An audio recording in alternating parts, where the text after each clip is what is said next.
There was a lot of scoring in week 9 in the NFL. The key was whether you were able to avoid the injury landmines. We'll discuss it and get you ready for week 10 with a full cash and GPP lineup, all coming up next.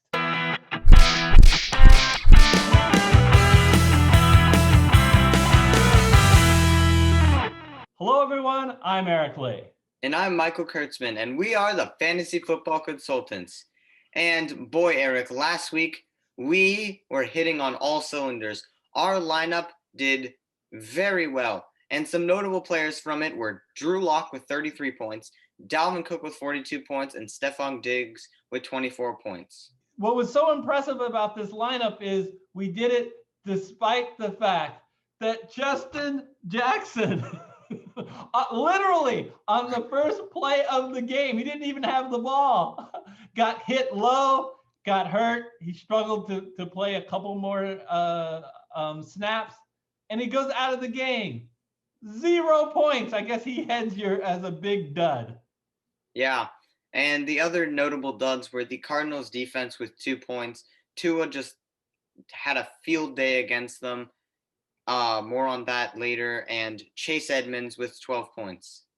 Yeah, Chase Edmonds got a lot of carries, a lot of touches with what you want in his first game taking over for Kenyon Drake. He just wasn't very efficient. But I agree with you. Given that we had a big fat 0 from one of our players, scoring 153, right, was an achievement that we're happy with. We hope all you guys came through.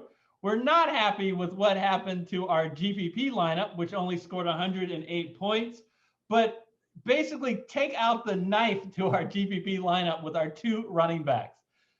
Justin Jackson again, and David Johnson, Michael. We got burned by David Johnson, who also got hurt early, only had 2 carries. I want to give a shout out to KC Team NCSU 2012, longest DK username.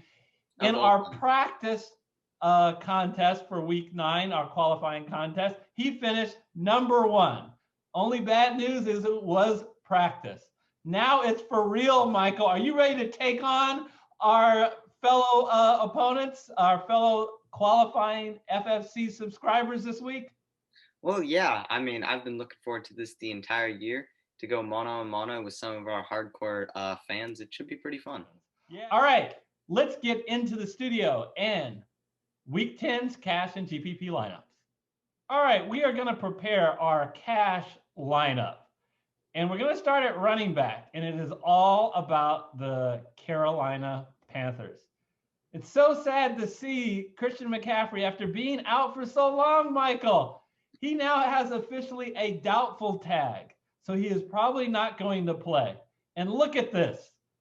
This is an absolute miss by DraftKings. I do know that the news came out after the salary, but they shouldn't have listed Mike Davis as so cheap. So what he should be is $6,700 in that range, right? Between $6,700 and $7,000 in the periods when Christian McCaffrey has been out. And I understand he has a terrible matchup facing the Tampa Bay Buccaneers, very difficult rush defense. But don't forget how much Mike Davis, when Christian McCaffrey is out, gets involved in the passing game. Let me be simple. He's $2,500 too cheap. He is an absolute mandatory start in all cash games.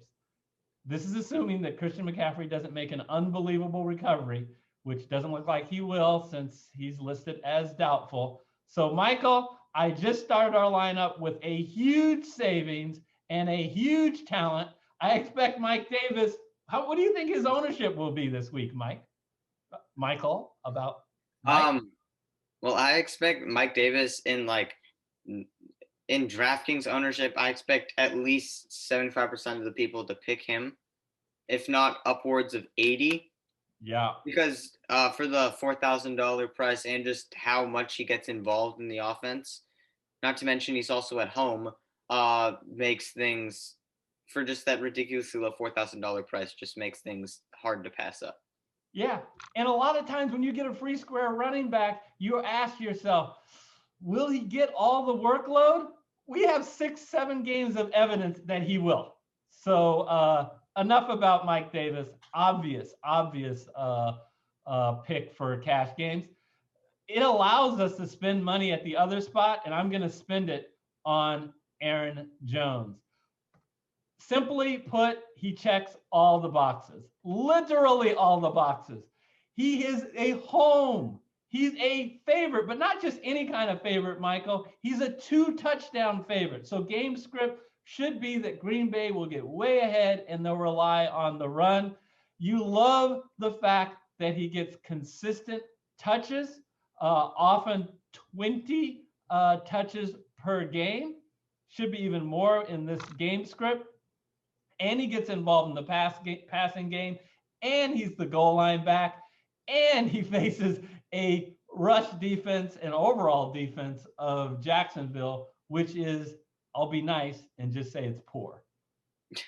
That's an understatement. Look, they were celebrating last week. They held the team for the first time all season to less than 30 points. 27 they gave up to Houston, but not good. Not a good defense, not a good defense against the run, not a good defense against the pass, and Aaron Jones does both. Where are we going to go, Michael, at wide receiver?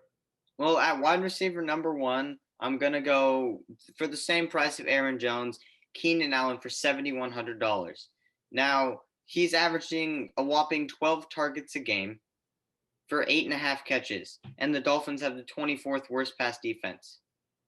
And not to mention that the NFL is a league of opportunity, and Keenan Allen is a top target. That is the key to a high floor, and he doesn't have a top 10 price, but he's a top 10 receiver. And he's basically versing a bottom 10 opponent against the pass, meaning that his floor will be really high and his ceiling will also be really, really high. He's someone that is definitely benefits from the QB change to Justin Herbert. In 6 of the 7 games with Justin Herbert, he has gotten double-digit targets. The one game he didn't, he got injured early in the game. That's why he only got 2. Don't worry about that game. He's going to be key. And I love the fact that not only, usually the rap on Keenan Allen is he's never going to get touchdowns. He just gets catches. But he's got 4 touchdowns this year, all from Justin Herbert. I love this pick, and I especially like this pick on DraftKings, which is a full PPR. So let's go for it. All right. And for number 2, I'm going to go $1,000 cheaper and get Robbie Anderson. I hate to break it to you, Eric, but I'm going to diss Mike Davis here for a little bit. There is no way that Mike Davis can run the ball effectively against the number 1 rush defense. It just doesn't seem logical. They will have to throw the ball, and Robbie Anderson is the man.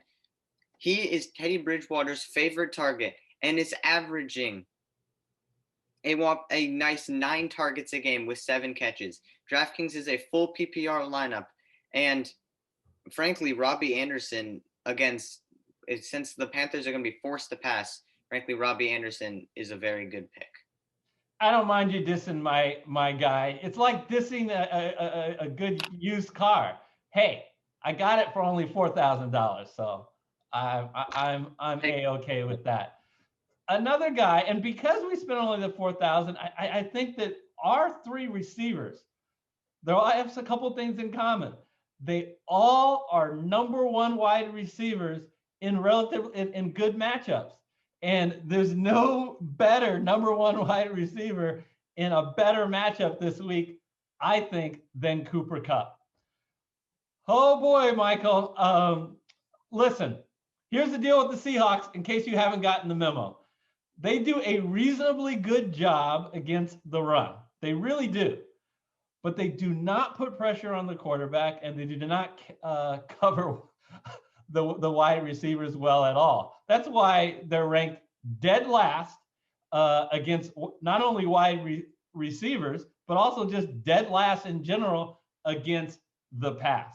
So, he's coming off an insane game against Miami, where the game script was they were behind that entire game, and Goff had to throw a lot. Now, I think Goff is going to have to throw a lot as well here against Seattle. They're playing a game in which they're expected 55.5 over under. So more points are going to be expected to score in this game than any other besides the Arizona Buffalo game. So I like this pick. Yeah, the one caveat to this is we do not know, but you never know. It's like the Rams running back. You never know who's going to be the feature wide receiver. But with the way Cooper Kupp played last game, we have relatively good faith that Cooper Kupp will be the main receiver versus a Seattle defense that Yeah, sucks. yeah. Robert Brooks could be the lead guy. Could be Cooper Kupp. I think the distinction this week is the pie is going to be very big. Yeah. So it's very possible for both Cooper Kupp and Robert Brooks to have good games, and they clearly are the 1A and 1B receivers. All right, Michael, we've been a little loose with the money, except for Mike Davis. What are the ramifications for us at tight end? Well, for tight end, I'm going to give you someone for $4,500. Evan Ingram is top 5 in targets and top 10 in catches and yardage, but he's not top 10 in pricing, meaning that the value is just incredible. He's starting to emerge as a favorite target of Daniel Jones, and in the past 3 games, he has had 29 targets. 29. That's incredible. I'm sorry, go on. And not to mention that over the entire season, he's been averaging 7 targets a game with 4 catches. He is, for $4,500 and just the pricing and how the catches and the targets, he is a tremendous value pick at $4,500. It is interesting that although the Philly defense does relatively well against the pass, they do absolutely awful against tight ends so far this year. Dead last, 32nd. So for only 4,500 for a tight end who is arguably the biggest target guy that Daniel Jones is looking for in the passing game, let's dial him in. Yeah, and not to mention that the only reason why Evan Ingram can run those short, medium, and deep routes, but the reason why the Philly defense is so high against the pass is because they have a tremendously good pass rush. And so when you get a receiver or a tight end that can run all the routes, it makes it so that he will get a bulk of the targets. Yeah, they're looking for that shorter passes because of that pass rush. All right, speaking of passes, we have a little lay of the land now. So, Michael, you got credit last week for your lock pick. He was the best quarterback in all of the main slate given his price last week. Do you have a little magic for us this week? Well, I think that I have a little magic. It's up in the air, but I think that we should go with Brandin Cooks for $5,600. Oh, wait. I was going quarterback. Well, we'll do that next. Okay, you're going to just hold us in suspense for whether you can duplicate your magic. Fine, yeah. Go ahead. You're flex player. Okay, Brandin Cooks. He's emerging as a favorite target of Deshaun Watson. He has been Deshaun Watson's favorite target for the past 3 games since they changed offensive coordinators. It was Will Fuller, and then they changed offensive coordinators, and now it's Brandin Cooks. Don't worry about the first 5 games. They were in the old offensive coordinator. Now it's the new one. He's been averaging 7 targets a game with 4 catches, and the Browns are 25th worst against the pass. And not to mention, I do think that Denzel Ward will probably cover Will Fuller, making it so that Brandin Cooks will be the most viable option. Yeah, I mean, here's the deal with Houston. They haven't been able to run all year, okay? And now with David Johnson potentially out, I don't expect it to get any better. And by the way, they play a Cleveland team that does a much better job defending the rush than the pass.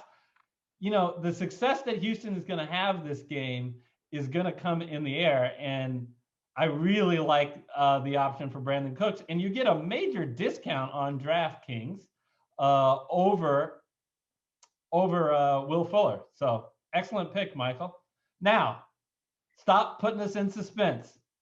What quarterback are you going to go? And by the way, FYI, you can't pick Kyler Murray because we only have $8,700 left. And I don't think there's any $700 defenses. No, there should be, though. That should be the Jets defense for sure. Just straight out of the gate. But I'm gonna go with Tua Tagovailoa for $5,600. Now, some interesting. If you guys remember to last year, it was tank for Tua. He was the consensus number 1 pick. Then he gets injured, right? And then Burrow becomes the number 1 pick. But Tua's now over his injury, and he has more raw talent than Burrow and Herbert, meaning that he is back to his consensus number 1 overall pick form. And mid-range quarterbacks offer the best value for the price. We saw that on display last week with Drew Lock. And last week he had 283 yards of offense, 35 rushing, and 248 passing in his second game. And now that it's his third game in a game against Herbert, who leads a fiery offense that will score, I think Tua can only go up from his previous game. Yeah, I think that was pretty bold, Michael. More talent than Burrow and Herbert. Well, last year you didn't hear everyone was like tank for Burrow, tank for Herbert. He was ranked higher than all of them. He was the consensus 1 pick. Well, here's the thing that is absolutely true: is you get a major discount at $5,600 over. Actually, Burrow's only $100 more. That's interesting. But I would argue that Tua has the better matchup playing the Chargers at home as opposed to facing that very difficult Pittsburgh defense. And Herbert's much more expensive. I think you nailed the issue, Michael. Look at the 2 games that Tua has had. Will Miami be in a situation where they will need to rely on Tua? They didn't against the Rams, so he had a very modest game. They needed him against Arizona, and he had a very good game. Look, they're expected to score 25 points. That's the implied total. And Myles Gaskin is out. I am not impressed with the Miami running game without Myles Gaskin. So if they're going to do anything, it's going to be with Tua, right? Either with Tua throwing the ball, or actually, as you saw last week with 7 carries, with him getting out there and running the ball, which you really like. In this day and age, Michael, in 2020, look, I love the Drew Breeses and the Ben Roethlisbergers in real life, but their value is greatly diminished because they don't run the ball. So I really like getting daily fantasy football QBs who run the ball. Our last position is defense. And you have left me $3,100, and I'm going to use almost all of it. And to pick the New Orleans Saints at $3,000, they are home. They are a sizable 9-point favorite against someone who I will affectionately call the San Francisco 39ers. Michael, you do not have your starting QB. You do not have your starting tight end. You do not have your starting number 1 wide receiver. Or running back. You do not have at least 2 of the 3 top running backs, maybe all 3. I think this game could get far out of control. Also, you're missing key guys on your defensive line, and the Saints have Michael Thomas back. Why does that matter for a defense? Well, game script wise, I think the Saints are going to get way ahead. Look, the Saints just beat the Tampa Bay Bucks 38-3. And no offense to your Niners, your 39ers, not 49ers. Your 49ers, if they were at full health, I think would be very good. But the 39ers are nowhere near as good as the Bucks, and the Bucks just lost 38-3 to these Saints in Tampa Bay. Now the Saints return home. What are your thoughts as the resident? Well, to my defense, the Bucks, they didn't just lose; they got clobbered. Like that was bad. And I personally think Nick Mullins can have a better game than Tom Brady did because that's a very low floor. But personally, I'm with you, man. I mean, they're going to get pressure on the quarterback. They're going to hopefully get some interceptions and maybe some fluky other stuff. But now, pretty much, they're favored and they get sacks. That's all you can really ask for. All right, so that is our cash lineup. Tua, Mike Davis, Aaron Jones, Keenan Allen, Robbie Anderson, Cooper Kupp, Evan Ingram, Brandin Cooks, and the New Orleans defense. Let's turn our attention to GPP. You really want to finish at the high, up at the high amount so you can get the payout. So we're going for volatile guys here. And Michael, it starts with a stack. So I see that we have Kyler Murray connecting with Christian Kirk. Tell me about that stack. Well, the Buffalo at Arizona stack is incredible stack. Arizona is projected to score 28.5 points. They are 1.5 point favorites on a 55.5 point spread. This is a game that you must attack because of just the sheer amount of points that will be scored. And we decided to go with Kyler Murray over Justin Herbert because of his unique running ability. Kyler Murray is really great with his legs, and he is having as good of a year as Lamar Jackson did in his MVP season. Look, guys, you're absolutely right in the fact that people say, well, what's going on with Lamar Jackson? There's nothing wrong with Lamar Jackson. He's as good as he always was. He just changed his name to Kyler Murray. Yep. Kyler Murray is this year's Lamar Jackson, and he has a extremely high ceiling. You saw it the last 2 weeks, 41 points in a row. And on the other part of that stack, I love is how much Christian Kirk is showing his ceiling over the last 3 weeks. And at only 5,700, he is being Kyler Murray is really looking to target him down the field for long pass plays, and that's what you want, good air yards. All right. Yeah. And when deep threats go off, they really go off. And Hopkins will be covered by Tre'Davious White, meaning that Christian Kirk is the next best option. All right. So speaking of high-scoring games, now we didn't decide to run it back with a Buffalo Bills guy. You certainly can do that if it works in your GPP lineup. If you want to add a stack going back the other way, perfectly fine. We just, in our particular lineup construction, that didn't make sense. But we love another high-scoring game, Seattle and the LA Rams. Tell me about Tyler Lockett. Well, we decided to go with Tyler Lockett because DK Metcalf is going to be guarded by Jalen Ramsey, who is arguably the best corner in the game. I mean, the man locks down #1 overall picks and does a phenomenal job at it. And against the Cardinals, when DK Metcalf was guarded by Patrick Peterson, he did nothing. But guess who did do something? Tyler Lockett had one of the craziest fantasy performances you will see in forever. Like, I doubt the rest of the year we'll see a 56-point game from a wide receiver. And now Tyler Lockett has got that boomer bust potential, and his opportunities with DK Metcalf being guarded by one of the best corners in the game just skyrocket. And like I said earlier about Keenan Allen, the NFL is a league of opportunities. Yeah, and I think you're going to get him at a lower ownership in GPP because he has struggled in a couple recent games, and you're getting him at as a nice discount under DK Metcalf. Love the pick. Let's go to the last wide receiver in the lineup, DJ CHARK. The Jacksonville Jaguars should be throwing a lot in this game as they're 14-point dogs. What was our thought here with DJ CHARK?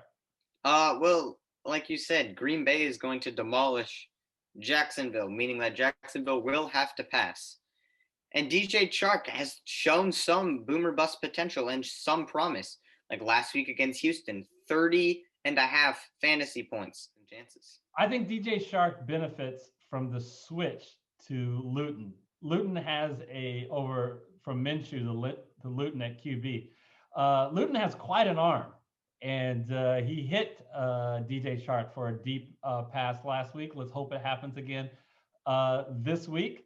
We already talked about our top two running backs on this list, Aaron Jones and Mike Davis. But tell me a little bit about J.D. McKissic. Well, Eric, J.D. McKissic, what's not to love about, well, okay, that's a bit of an overstatement, but this man has got incredible boom bust potential packed in at a $4,900 price. Alex Smith is the name starter for the Washington football team. You want to know what that means? He will dump the ball off every passing play. He will dump the ball off every play. He's scared. He will not throw the ball deep. He will only dump it off. And last game, J.D. McKissic had 14 targets. That's the same amount of targets as Terry McLaurin and the tight end, who's the second highest, Logan Thomas, combined. That's incredible. You never find that out of a running back. And not to mention the fact that now that Alex Smith is their starter, he will only dump off the ball, and they're versing a Detroit defense that is not very good against the pass. So we're really hoping that J.D. McKissic can get the same amount of volume of targets as he did last week. Yeah, and McKissic becomes even more valuable on DraftKings with a full PPR. I mean, look at this. 9 receptions. That's just 9 points right off the bat. Our GPP lineup is now concluded. We have Kyler Murray, Aaron Jones, Mike Davis, Tyler Lockett, DJ CHARK, Christian Kirk, Evan Engram, J.D. McKissic, and the New Orleans Saints defense. All righty, everybody. We want to remind those that have qualified for the contest to be sure to enter that lineup. The team that finishes first, $50. If you're like, hey, what's the deal? I wish I could get in on this. It's not too late for FanDuel.